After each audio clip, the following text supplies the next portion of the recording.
Former Chief of Police George Wheeler was on patrol April 1976 when he noticed a bright light on top of the quarry hill. What George found was a UFO the size of a two-story building. He claims that a blue light struck his body and squad car, burning out the electrical system. I was just about to make this left turn when I noticed this large ball of flame. Well, it was almost upon me. I had hardly time to think, but it looked like it was coming right straight at me. I'd say it was the size of a football field. It looked like a cigar. It wasn't pointed on the ends. It was rounded on the ends. Then, when it did move, it lurched real sharp, 90-degree angle. When it lurched and took off, I don't think I would have been able to more than snap my fingers once and it was gone. Gone. Couldn't see nothing. My husband had two sightings.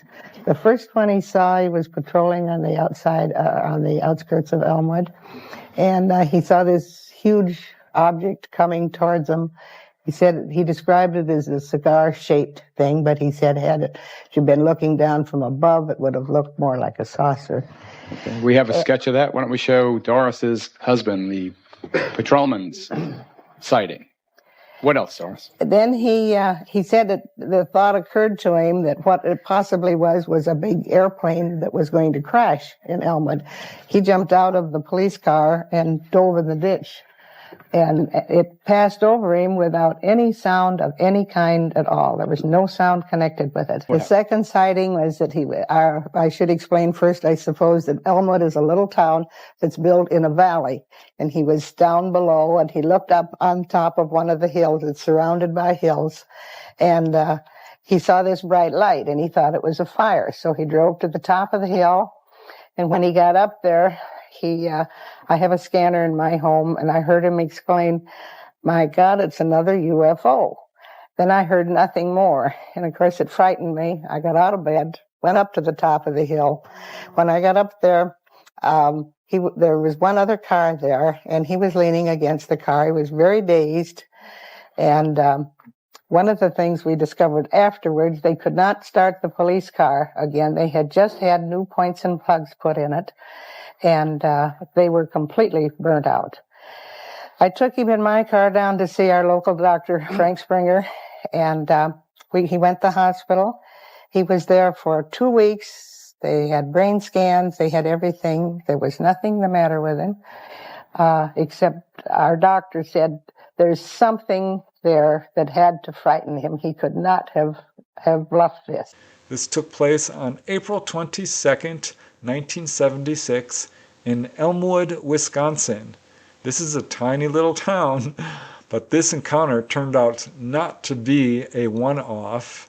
In fact, the officer had another encounter, and it turns out that many people in this tiny little town are having encounters.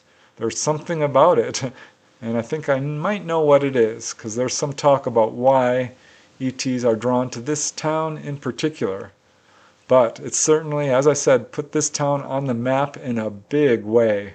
And there was an enormous amount of publicity, and the repercussions from Officer Wheeler's encounter are still being felt today, as we shall see. This very strange and unusual case caught the attention of many prominent researchers, such as Robert Pratt, Jack Bostrak, Jim and Coral Lorenzen, and others. This case does involve multiple witnesses, but primarily police officer George Wheeler, who at the time of his encounter was 70 years old. He was a former state trooper, a combat pilot in World War II. He was not a believer at the time of his encounters in terms of believing in UFOs. As he says, "Before, I more or less shrugged them off.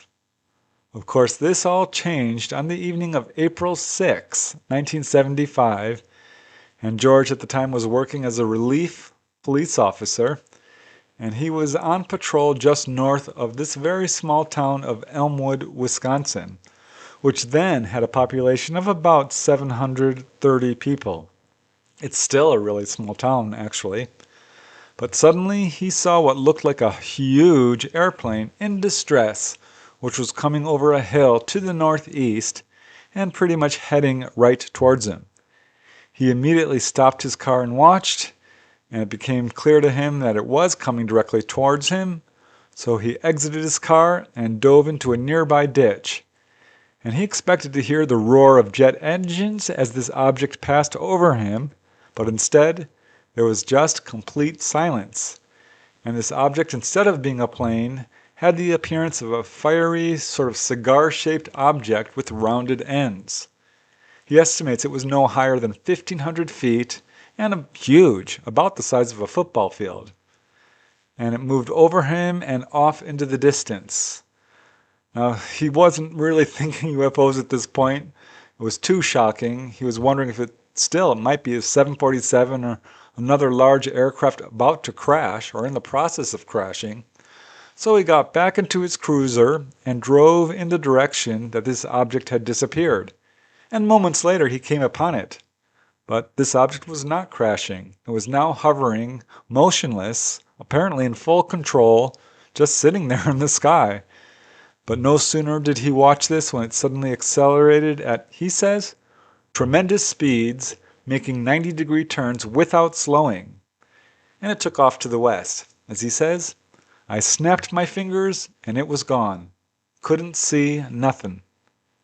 The sighting would end up having a huge impact on his life, not only by convincing him in UFOs, but there were some pretty severe consequences. As George says, I just didn't believe in them, but now I do. What is so fantastic about it is that it could turn on a dime without slowing. But what saved me is that as soon as I knew what I was seeing was not an airplane in distress, I called the sheriff department, and the dispatcher told me not to get excited, that they were seeing it too. What saved me is that several other respected persons in Pierce County saw the same thing. So afterwards, he went home. His wife knew instantly that something was wrong. He told her what happened. Word spread quickly, and the story became printed up in several newspapers. George quickly realized his life was never going to be the same. As he says, I realize that it is difficult for someone who never has seen one of these things to get excited about it, but when it happens, it can change your whole life. So it not only changed his viewpoint, but he began to suffer from unexplained headaches and a general feeling of malaise and unwellness. And as George says, nobody seems to be able to determine what my ailment is. I'm reluctant to say it, but I think it is possible I got a good dose of radiation from that UFO. So, this changed everything for him. Following the encounter, he couldn't stop thinking about what happened. He found himself constantly searching the skies and hoping for another sighting. As George says, I'm a firm believer that they are coming back, that I will see them again. I'm dying to get another chance at seeing one. I'm ready now. So little did he know he would soon get his wish. But he would regret it. He retired a few months later and was working as only a reserve officer. And it was 1 year later, around 11 p.m. on April 22nd, 1976, and he was in his squad car on patrol when he saw a strange glow. So he wasn't thinking UFO, he thought there might be a fire, and he drove to the top of a little area known as Tuttle Hill to investigate. And instead of a fire, he saw a structured silver craft, roughly saucer-shaped, with 6 blue-white lights, or portholes perhaps. You can see his drawing here. He said it hovered about 500 feet away, maybe 100 feet off the ground, right next to a limestone quarry. He saw what looked like landing legs and what looked like a hose-like device on the bottom of this craft extending down into the trees. But most shocking was he saw shadows of movement inside the craft, as if a person or persons were moving around inside. He said the top of the craft glowed with a blindingly brilliant orange-white light, which George said was, quote, like looking into the sun. This was a big craft. He estimates 250 feet across and as large perhaps as a 2-story building. So huge. And as he's watching, this object suddenly began to rise up at high speed, at the same time emitting a blue flash or perhaps a beam of light right at him. He's not sure, but it caused the lights and radio in his squad car to fail. There was a loud whooshing noise, and that's all he really remembered. The next thing he remembered is that his radio was coming to life, and someone was asking him if he needed assistance. But he was actually talking to the police at this time. He just doesn't fully recall that. Apparently because this quite traumatized him. But George told the police, "My God, it's another one of those UFOs or spacecraft." So he's dazed. He's very much confused by what just happened. He's sort of sitting there in his squad car trying to recover when David Moots, an Elmwood dairy farmer who lives in the area, came upon George shortly after this incident. Now, David described George as very much dazed. Later, researcher Jack Bostrak interviewed George and others in the area and learned that there were other witnesses. The O'Brien family, who lived by the quarry where this object was hovering, said that their TV quit working very briefly, but exactly during the time of this sighting. Also, a nearby farm family, the O'Briens, reported that their dogs were barking and did not respond to being called, which was very unusual. There was a first-hand witness to the object, Miss Miles Wergland, and she said that exactly 11 p.m. she looked out the kitchen window and saw, quote, a bright orange moon-shaped object hovering directly above Tuttle Hill. Another witness was Paul Fredrickson, who actually received a call from the wife of the chief of police, who was concerned about this strange glow and asked Paul to go look outside. He did, and he saw, quote, an orange glow, like a moon or a half moon hovering over the hill. So he saw what was apparently the same object. Now, Police Chief Gene Helmer was monitoring the police scanner when George called in to say he was watching this UFO, and George was actually describing it. George does not remember this part. When the radio went dead, repeated attempts to contact George on the radio failed. So, Chief Gene Helmer, who was about a quarter mile away, drove directly to Tuttle Hill, and this is when he found both George and David Moots, the dairy farmer, sitting there. Chief Helmer said that he had never seen a man as frightened as George was. George was rushed to the hospital, given sedatives, but he ended up remaining in the hospital for 3 days. This is how badly this experience frightened him. In fact, he was released but returned shortly later to the hospital and remained for 11 days because of persistent headaches and really bad nightmares about this incident. His wife said he would wake up screaming. So Police Chief Gene Helmer did take down a written statement from George, and they found out something else. After the incident, George's patrol car, which had recently been serviced and tuned up, it needed to have all the spark plugs replaced. The starter also began to malfunction. But yeah, this affected George pretty badly. As Police Chief Helmer said, I've seen Wheeler under all kinds of conditions relating to police work, and I've never seen him shaken up like he was on that night. But the weirdest aspect is that following this incident, George's memory of the event largely disappeared. He couldn't remember any of the details.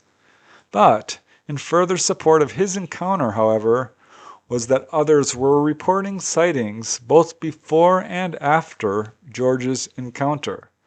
In fact, over the years, there would be at least 40 or 50 documented encounters in and around this tiny community of Elmwood. I mean, if there was a lot of encounters, that this town began to receive a lot of attention from UFO researchers.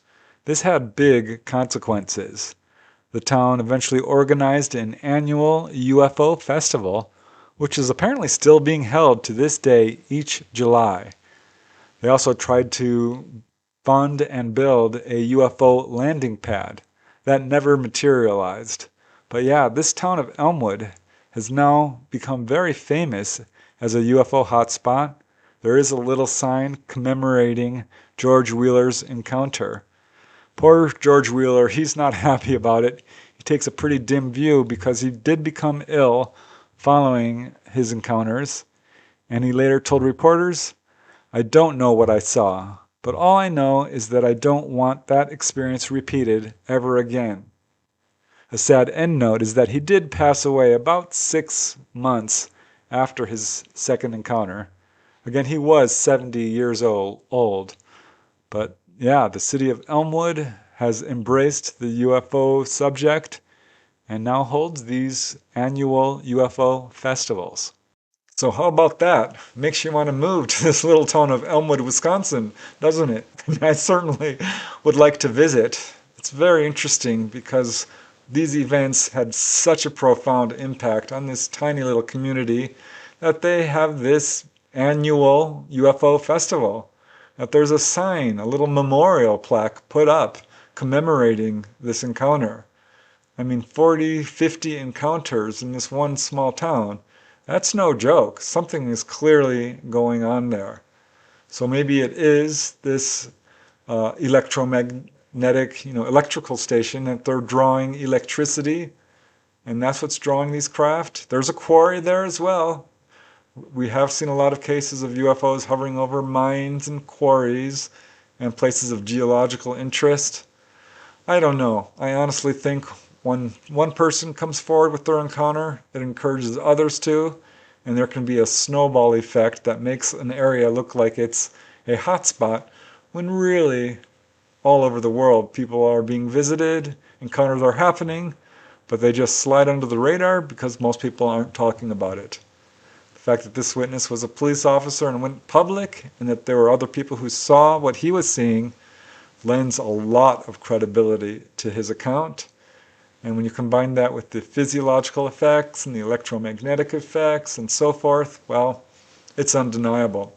Something clearly went on in Elmwood and apparently has been going on for years. So what an extraordinary case.